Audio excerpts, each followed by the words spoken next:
Jangan lupa subscribe channel ini.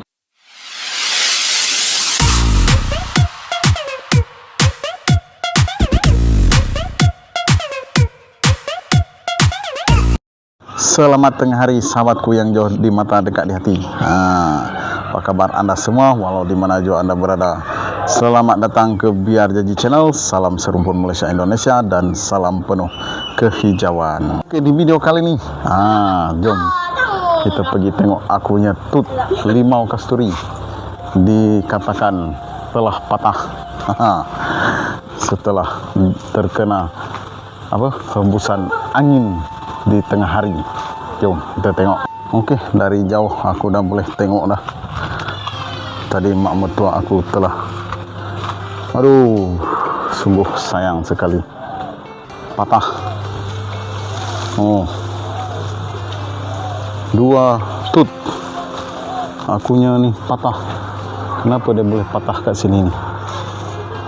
Dua dahan telah patah.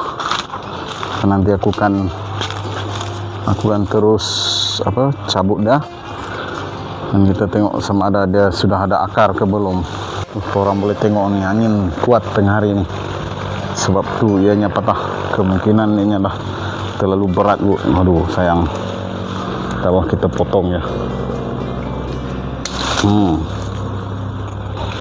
Okey, dahan dia aku dah potong dah. Patutlah dia berat sebab banyak buah dia.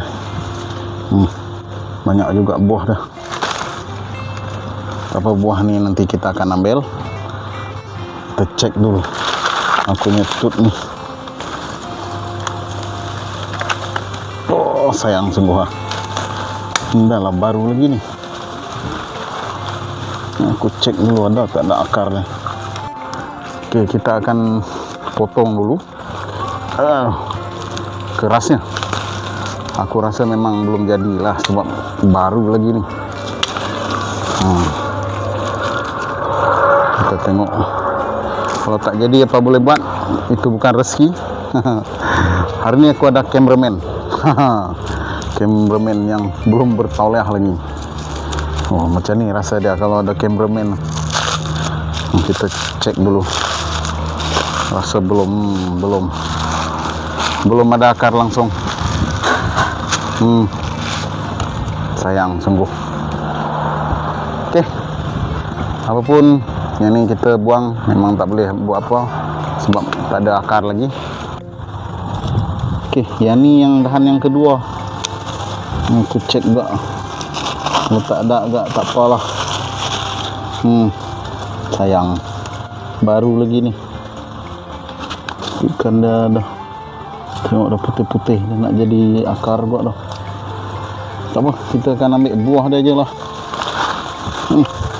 Okey, kita akan ambil buah dah. Banyak ni. Jadi kita buat air.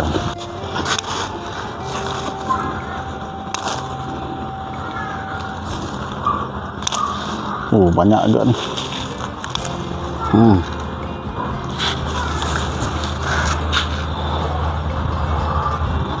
Okay, ini dah habis.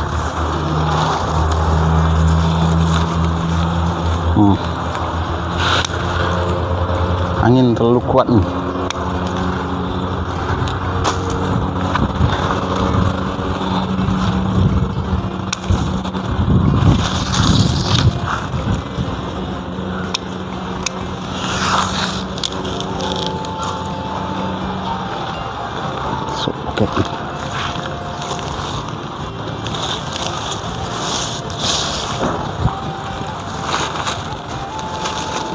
Saya boleh buat sambal.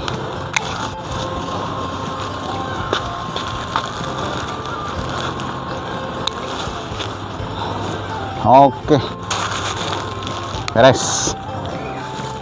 Okey, baik sahabat, itu saja perkongsian aku pada hari ini. Akunya tut limau kasturi, dua dahan kecundang, patah oleh angin tengah hari ini.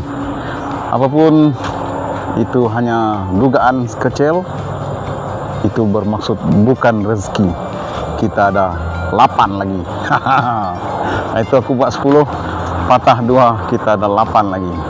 patah tumbuh hilang berganti. Oke, apapun jangan lupa like, komen, dan subscribe biar Jaji Channel biar sampai maju ke hadapan dan terus semangat memberikan info serta pengalaman yang ada di wilayah Sarawak. Oke, apapun teruskan menyokong biar Jaji Channel. Salam sayang dari saya, biar Jaji sampai Jaji.